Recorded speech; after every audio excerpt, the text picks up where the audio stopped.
podcast. I'm very happy to have here a very prominent man who is Andreas Umland.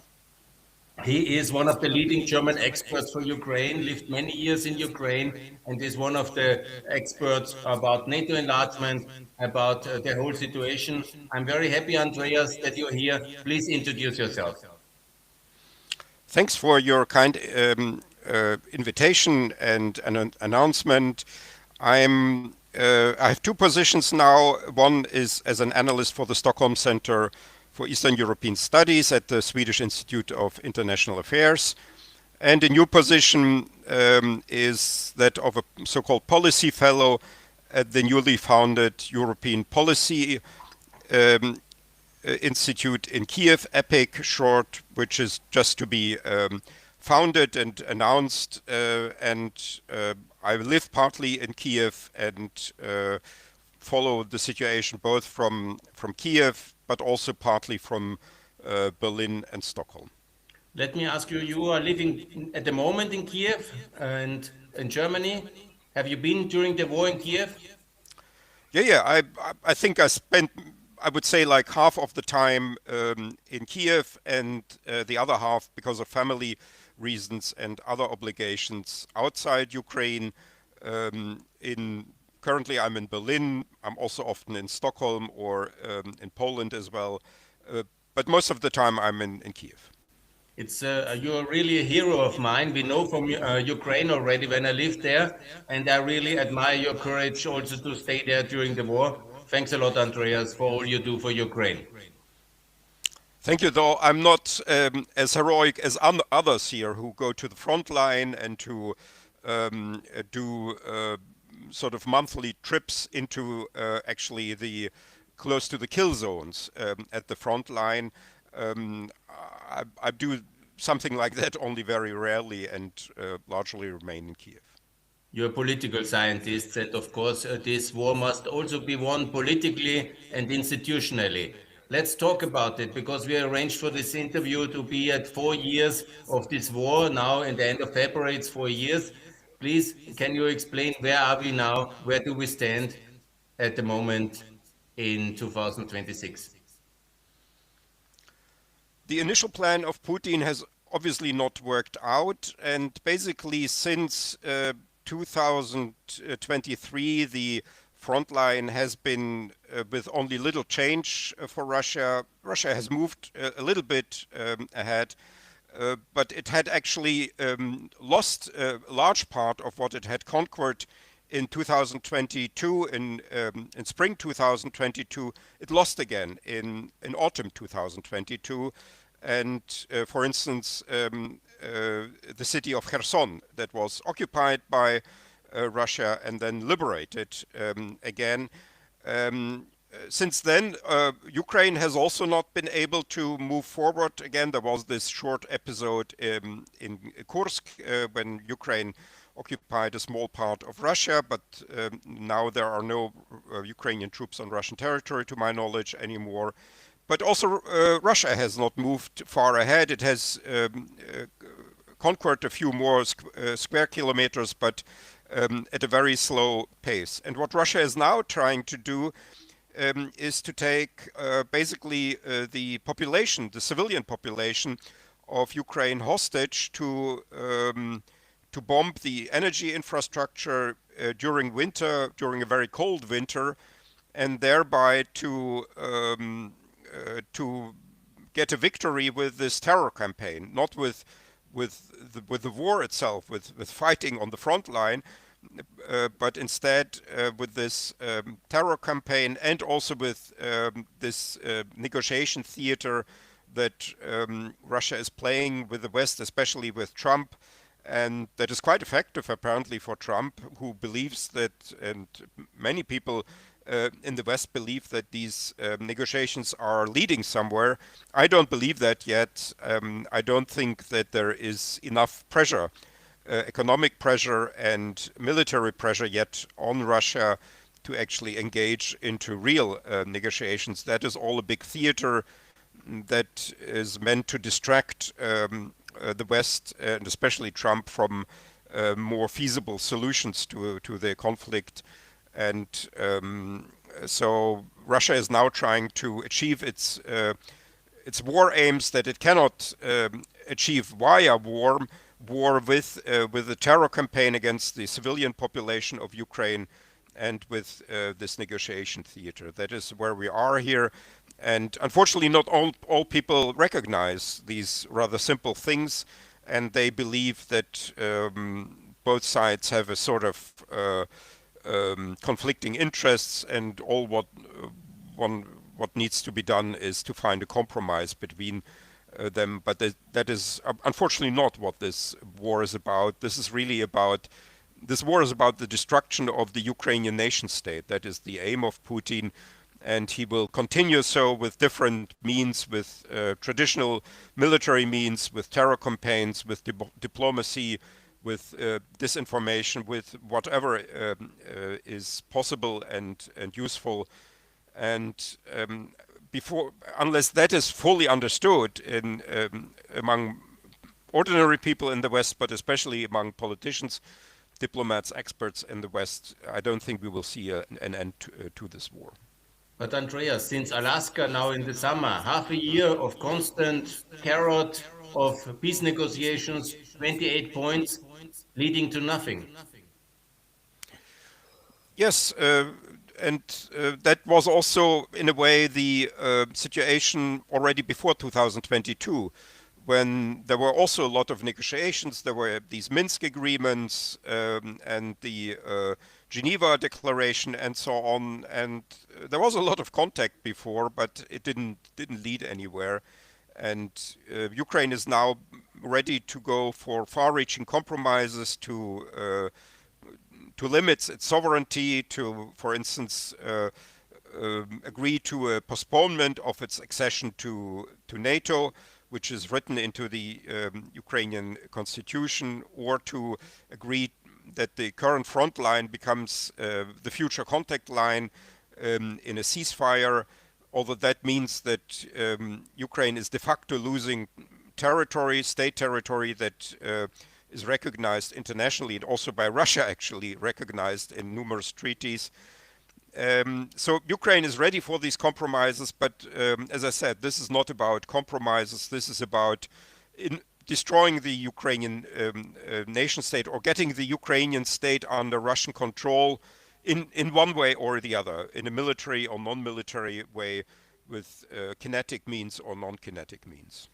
But what is Ukraine getting? Is it not another Budapest memorandum debacle just to have so-called security guarantees without NATO membership? Yes, that is the fear, and the recent episode with Greenland is of course feeding this fear, in that the US, after this story with Greenland, is now appearing as a less reliable partner, because Denmark and the US are in NATO. They are very close partners, or were very close partners, but nevertheless there was then this the strange interest to annex Greenland, and that is of course in contradiction to all the treaties and the to international law and so on, and therefore now also the belief in Ukraine in future security guarantees from the US, I think has declined, and the fear is here, of course, that this will be again some sort of sham, as it was in 1994 when Ukraine agreed to get rid all of its nuclear weapons. It would have probably been forced to give away most of its nuclear weapons, but it could have retained some sort of nuclear weapons capability, and then perhaps this war would not have happened, because Russia would have to count in a possible nuclear retaliation from Ukraine. So this is indeed now a very complicated situation. I think we will only go forward if Russia gets into real economic problems, or in real military problems on the front line, or at best if it gets into problems in both the economy and in its war against Ukraine. There's a lot of talk about security guarantees, something like within 72 hours, America will come to help Ukraine if Russia starts the war again. I heard from the last negotiations, but isn't the only system we have in Europe for security? It's NATO, and shouldn't Ukraine join NATO?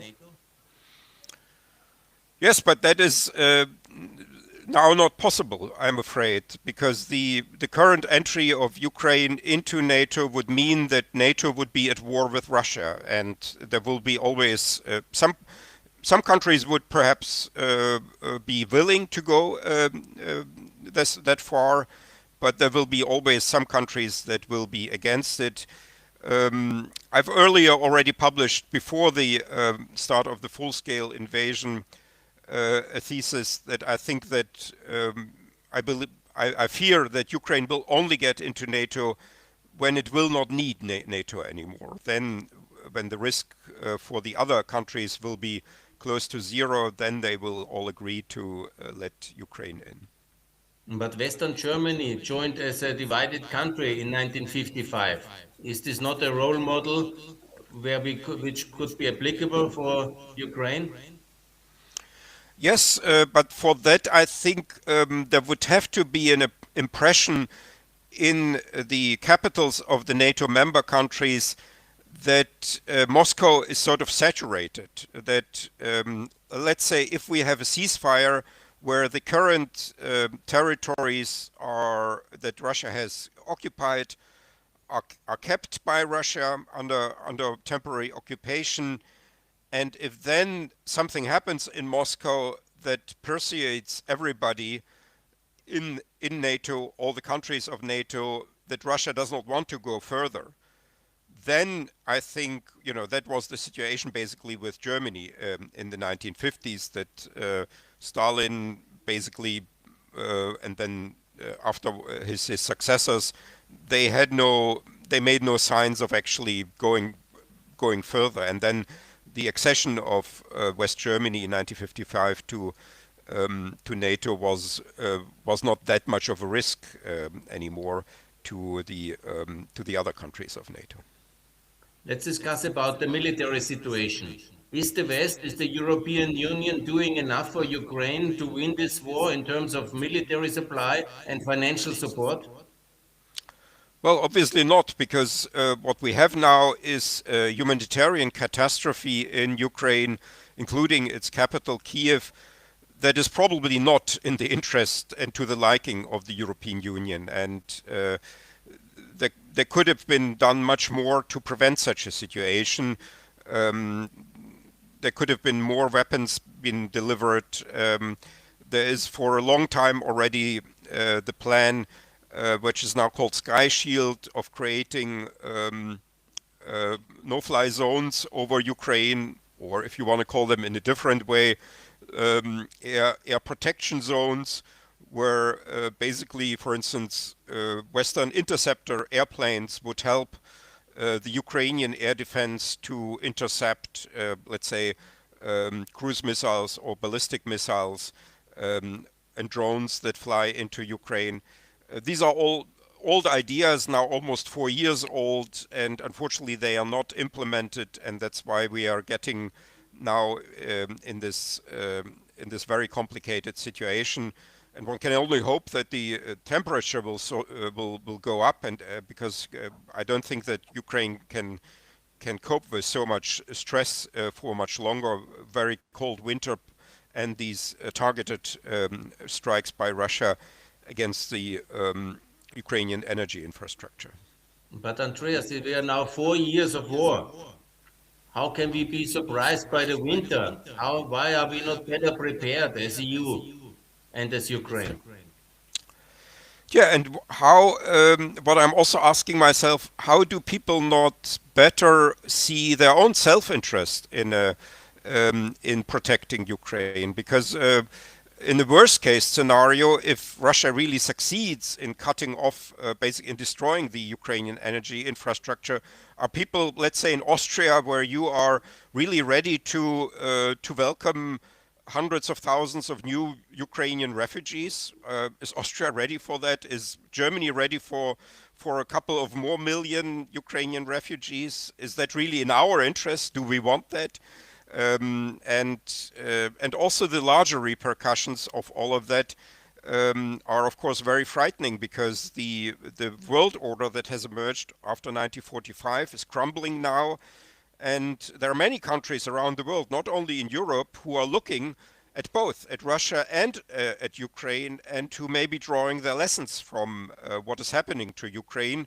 There may be middle and smaller powers who will think, well, we will not make the same mistake as Ukraine, and we will not rely on international law, international solidarity, international organizations. We have to rely on weapons of mass destruction. That is the protection that you need in this new world order that is currently emerging. And if a nuclear warhead is too expensive or too complicated to build, then let's look for other weapons of mass destruction, chemical, biological, so you can deter larger powers. And then there are also the larger powers, the great powers, who are looking at Russia, and what they see is, if you have nuclear weapons, you can basically do whatever you want. It's not like when Iraq in 1990 annexed Kuwait. There was, in less than a year, an international coalition liberated Kuwait, and that was it. Concerning Russia, nothing has ever been Russia's annexations of Ukrainian territory. To my knowledge, there has never been a discussion of an international coalition liberating Ukrainian territories. Crimea should be liberated by international coalition. That would be the logic. Yes, but the reason that this is not discussed is obviously because Russia has nuclear weapons. So what you need is, if you are a great power, is really nuclear weapons and the readiness to use them and to threaten other countries with that. And then you can basically extend your territory under some sort of narrative, dubious narrative, and then nobody will do something. And if we want that world with proliferating weapons of mass destruction, well, then we should continue what we're currently doing. Deliver a few older weapons with delay, provide humanitarian, financial support, but what we are doing with this sort of half measures is actually undermining the world order more and more, and suggesting to dozens of governments and experts and intellectuals and diplomats and politicians around the world that you cannot rely on international solidarity and international law and international organizations. You can only rely on weapons of mass destruction. Then you're going to be secure. But the question is, of course, whether we are all going to be secure if you then have, let's say, not 9 nuclear weapon countries like today. There are 9 countries that have nuclear weapons.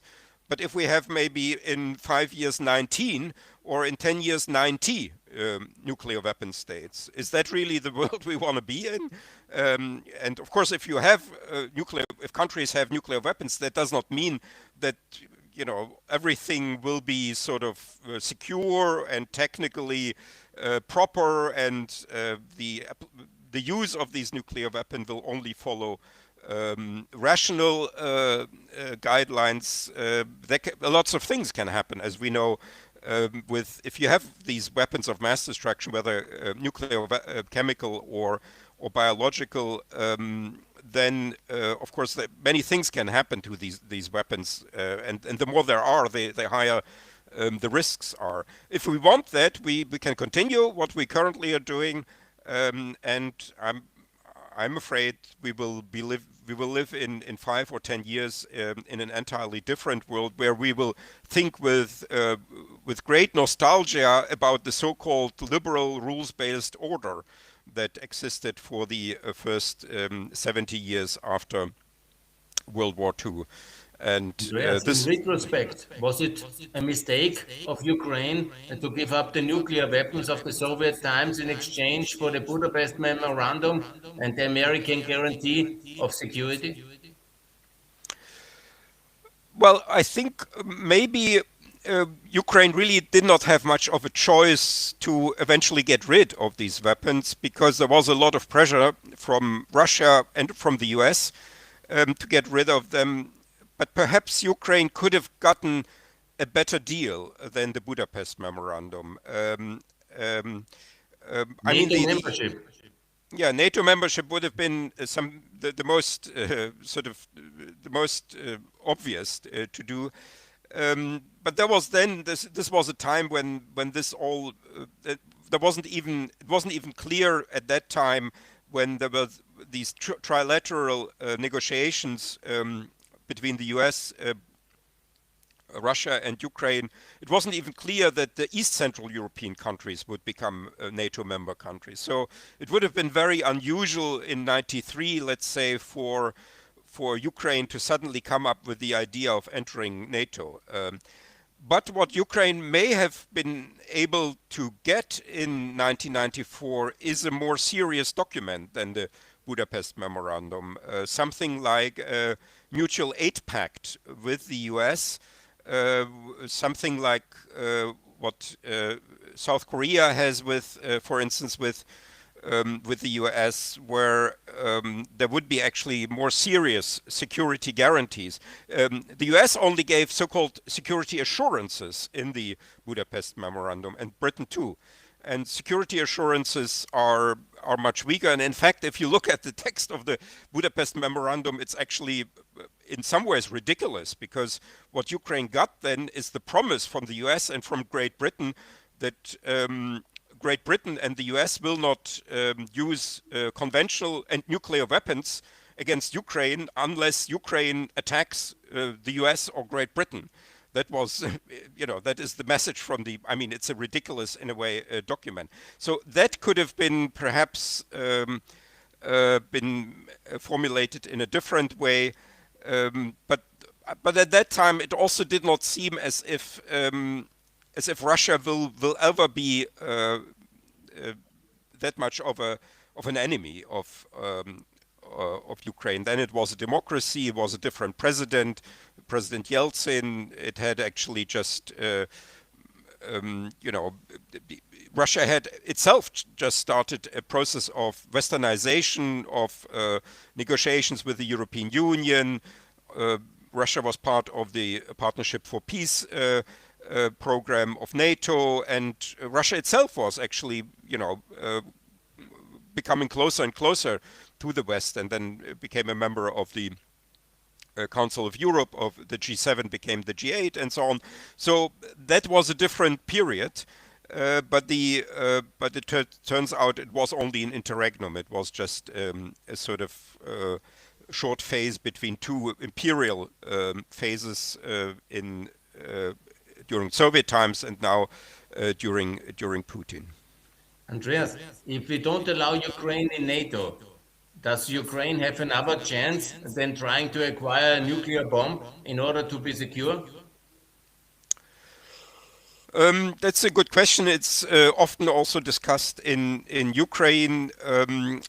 I'm afraid that will be difficult because the Ukraine is now dependent on, let's say, on Europe and on the European countries. It gets a lot of financial and military support, and my guess is that most countries in Europe will be against nuclearization, rearmament with nuclear weapons by Ukraine. Although Ukraine would have probably have the capacity to do so, because the largest rocket company, Pivden-Mash, of the Soviet Union was and is now still in Ukraine, and there's still a lot of expertise from these earlier period in Ukraine, but I don't think that is actually now something possible for Ukraine, because you need a lot of money and also some time, as far as I understand, to actually create nuclear warheads,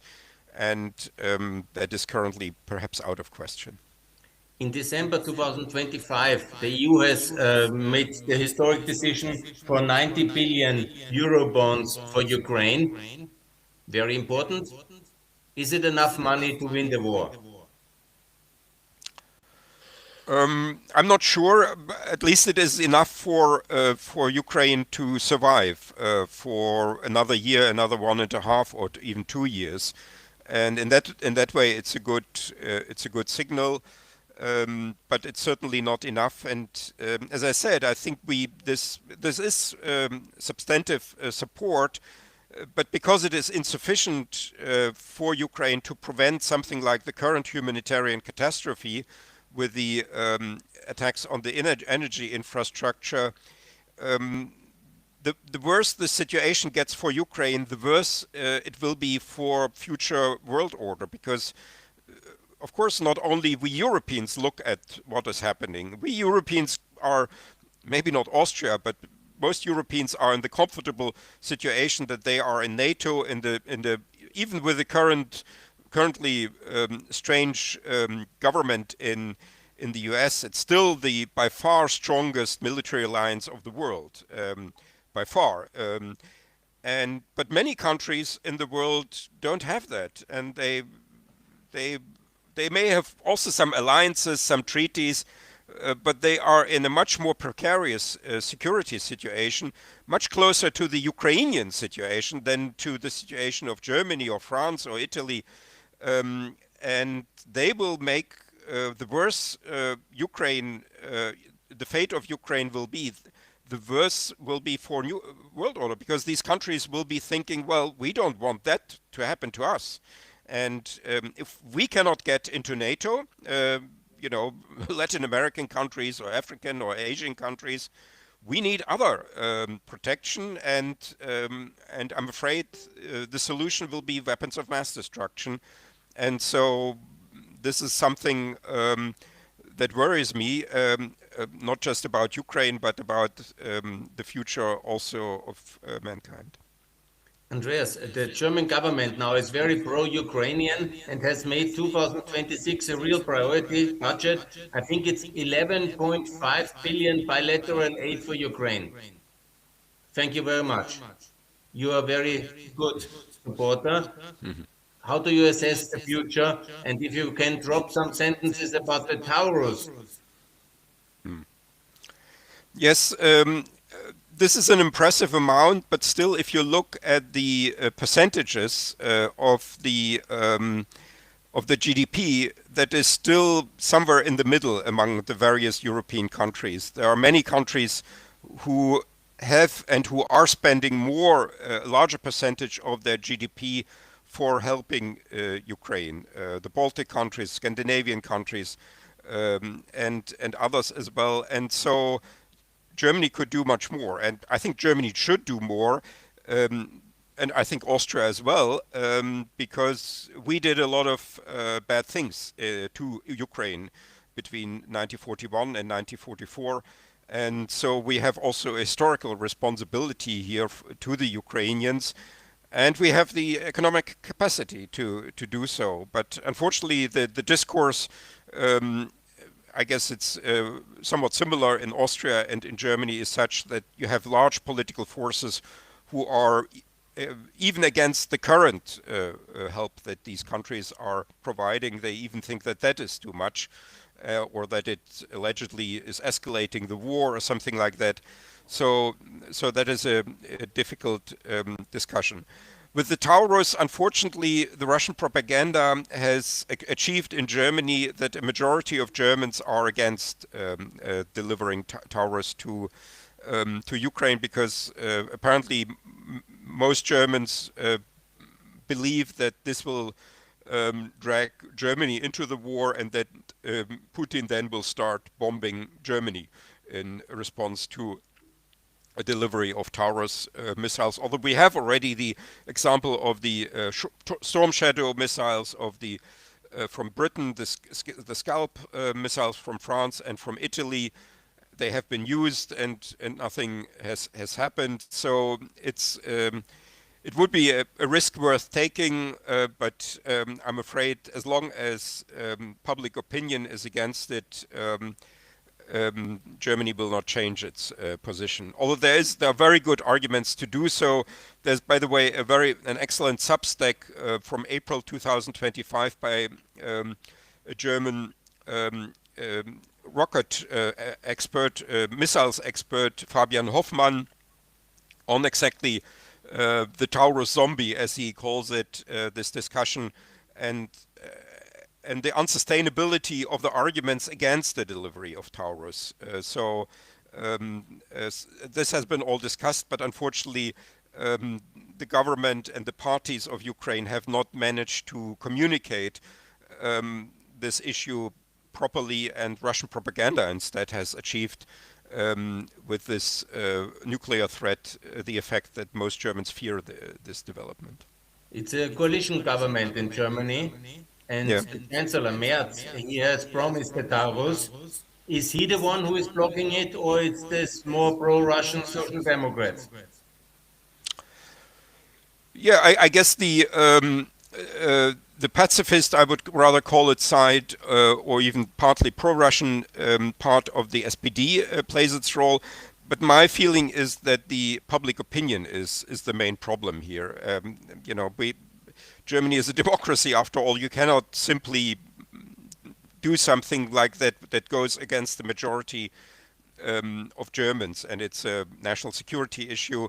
So what you would have to do first is to change public opinion, and that could be a much more sort of forward-leaning discourse in Germany to explain people what is at stake, why we are doing it, why it is in Germany's interest to support Ukraine, and why it is also in Germany's interest to support Ukraine with these Taurus missiles.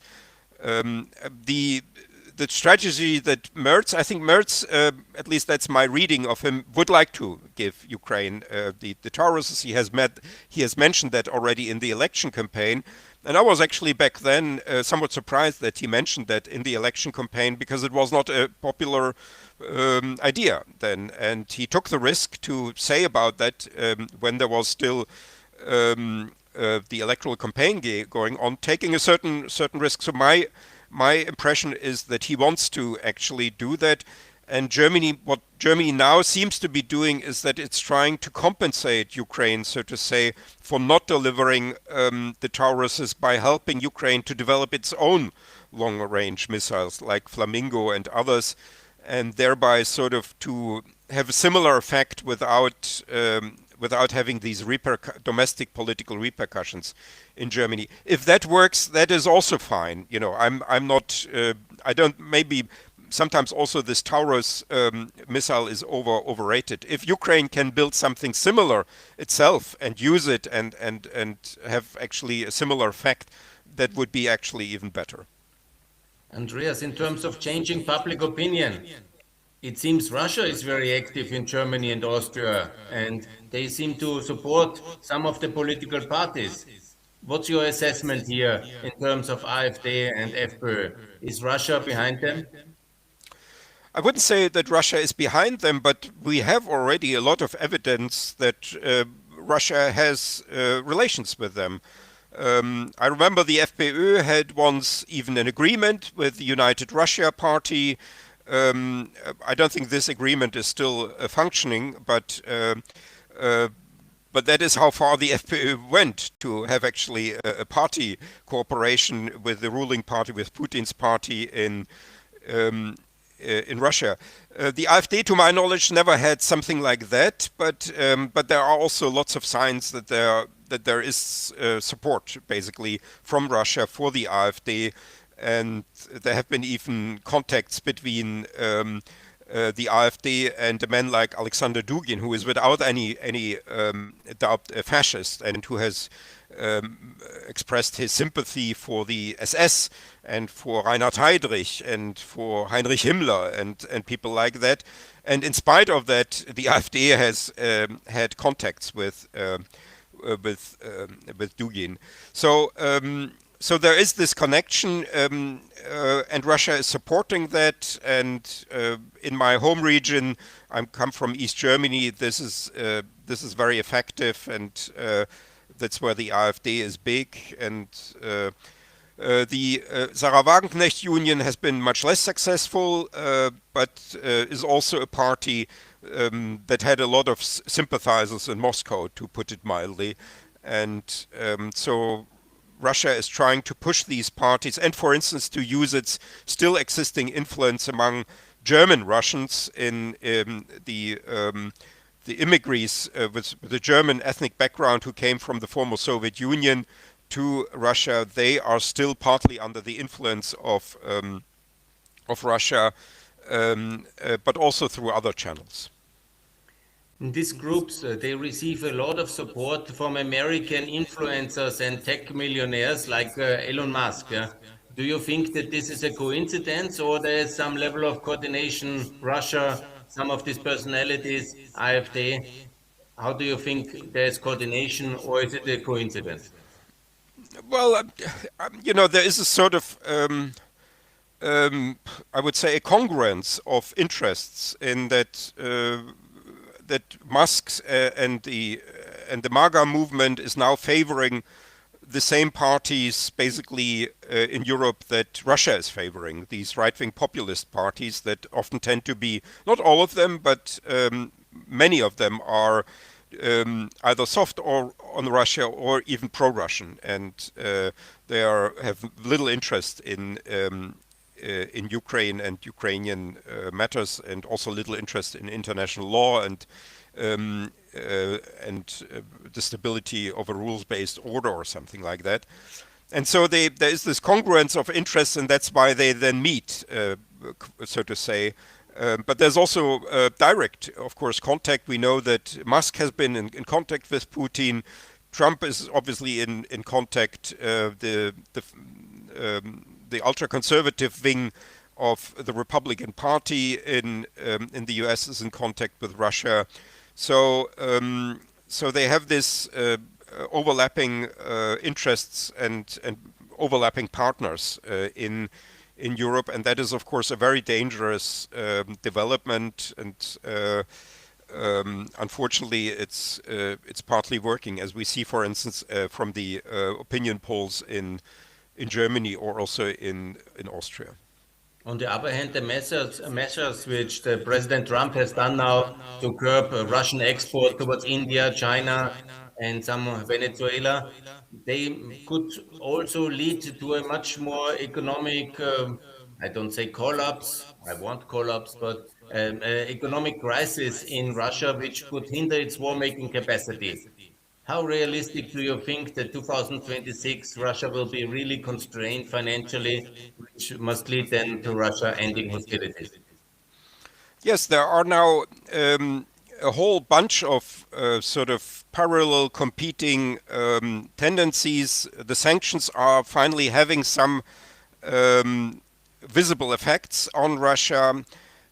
Trump, I think, is simply running at this sort of transactional foreign policy, which then can be to the disadvantage of Russia, because he is basically taking away from Russia partners, foreign partners, and redirecting trade flows. There are inherent internal Russian economic issues because of the large involvement of the Russian state in the Russian economy and the pressure of the Russian state on Russian companies, banks to assist the war effort.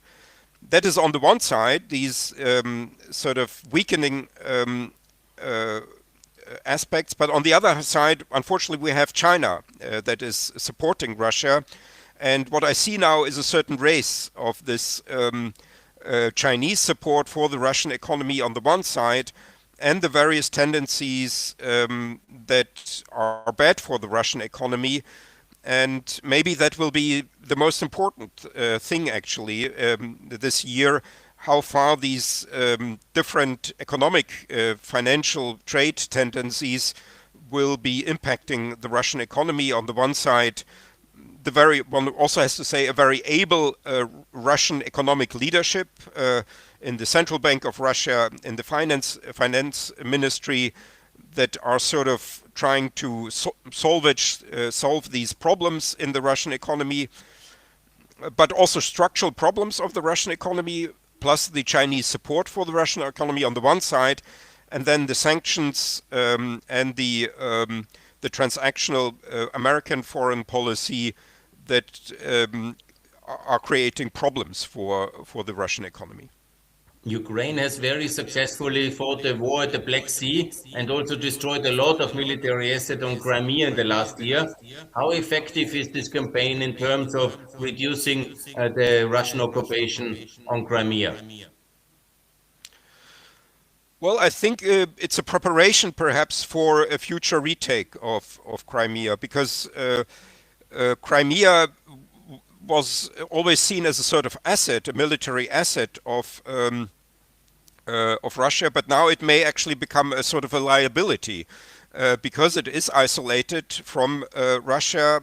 I mean, it's you can go to Crimea via land and via water and via air, but it's far away, and Ukraine is perhaps preparing for a future operation to retake Crimea, because that may actually be the easiest for Ukraine to do, to to get back Crimea, and that will be, of course, also politically a very complicated thing for Putin if Crimea is under question. That is all where it started, and there are many Ukrainians who say that the war started in Crimea in 2014. The military, when when Yanukovych was still actually president, the occupation of Crimea started already, and then the Ukrainian leadership decided not to withstand this occupation of Crimea, and then let Russia annex also Crimea, but but now maybe also Crimea will be the end of the war. So we will see how this all plays out. When Ukraine wants to liberate Crimea, will the Western appeasers stop Ukraine? No, I think that has now changed to a degree. I think there will be, in general, perhaps um, will be many people in the West who will be afraid of such Ukrainian military successes, and they will then see that Russia could use nuclear weapons, that could escalate, that could transform into World War III. But I don't think that people are sort of any longer that much on the Russian side and sort of buying the Russian narrative that there is some historical right allegedly by of Russia to have Crimea or something like that. I think these narratives have lost their appeal. They were prominent in 2014 and after, but today I think many people understand that this is not about some sort of historical justice or something like that, but this is really about Russian imperialism. Many Austrian and German military commentators somehow underestimate the effectiveness of the Ukrainian strikes in Russia and the shutting down of half of the refinery capacities and so. Where are you standing on that? Is it effective? Does it have impact? Or is it really just a minor headache for the Russians? Well, it looks very impressive, often the videos that we see and so on. But at the end of the day, the question is, of course, not how well it looks and how many strikes there are, but what is the economic effect. And that is also certainly something I forgot earlier to mention, that is now having economic repercussions in Russia. But at the end of the day, we need to see first the economic crisis. Maybe it's currently in the making already. There are signs that Russia is really entering an economic crisis. And then, of course, these strikes are a factor as well. But before this all materializes, we cannot be sure how much the different measures are actually having an effect on the Russian economy. The EU has recently concluded a Mercosur agreement after 30 years and the India agreement. This with Brazil and India being key partners of Russia in BRICS. Do you think it is like this, that the EU is suddenly waking up and building an anti-Russian alliance and breaking BRICS? You mean the EU? EU. Yeah. I think that is something that we need. We need a worldwide coalition of democracies. The so-called coalition of the willing concerning Ukraine is actually perhaps maybe a nucleus for such a future larger alliance where not only the European countries but also non-European democracies like there are already in the coalition of the willing countries like Canada, Australia, Japan. So I think that is where the world conflict is going. There's this new book by Michael McFaul, the former ambassador of the US to Moscow and a political science professor at Stanford, who has a book about this, which is called Authoritarians Against Democrats.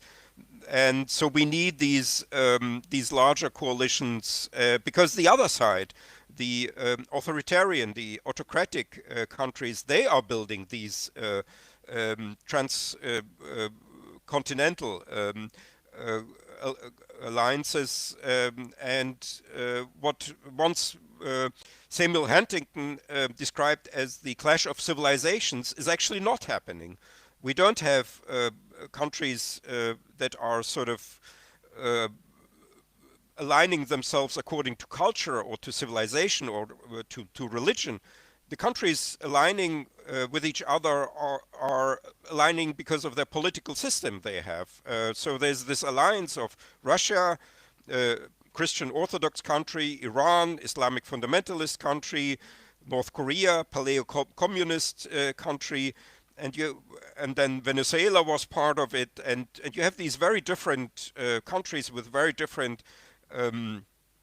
cultures and religions, but they have similar political systems, and then they ally themselves. And BRICS is something similar, where you have also countries that are either non-democratic or that are sort of soft, I would say, on democratic values that are in alliance with each other.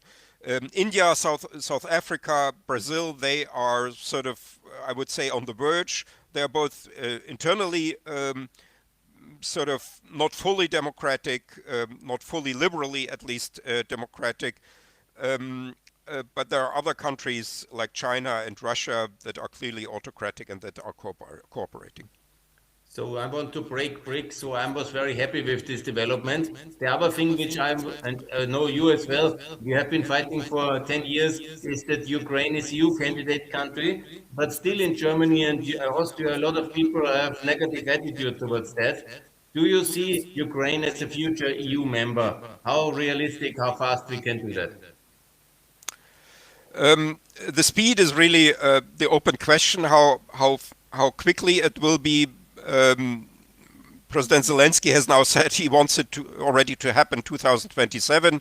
I would also certainly be in favor of something like that, but I'm afraid it will not be as fast. There's something that is currently going on, and maybe the best sort of intermediate or current strategy to go is so-called sectoral integration, that you try to integrate certain sectors of the Ukrainian economy into the European economy. Often you need actually, you don't even need the accession process, the opening of the chapters for that. You can use the association agreement that is already there to do the sectoral integration.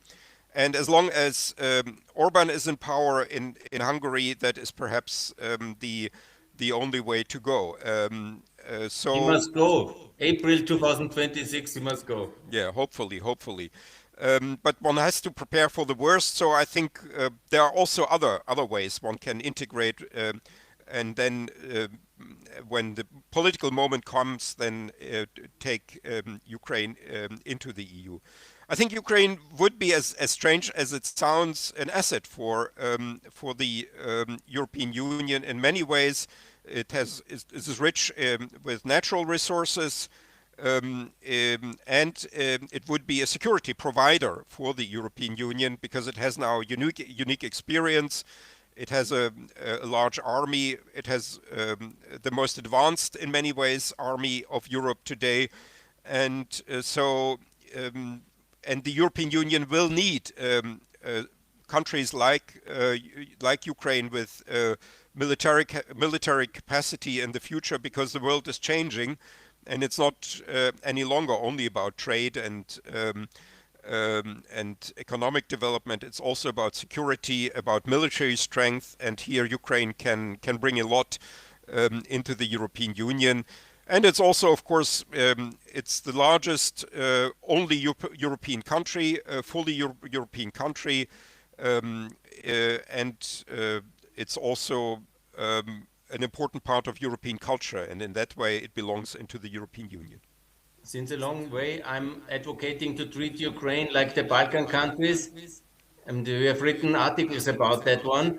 And in Kosovo, Montenegro, the EU has introduced, allowed the introduction of the euro in order to give stability post-war.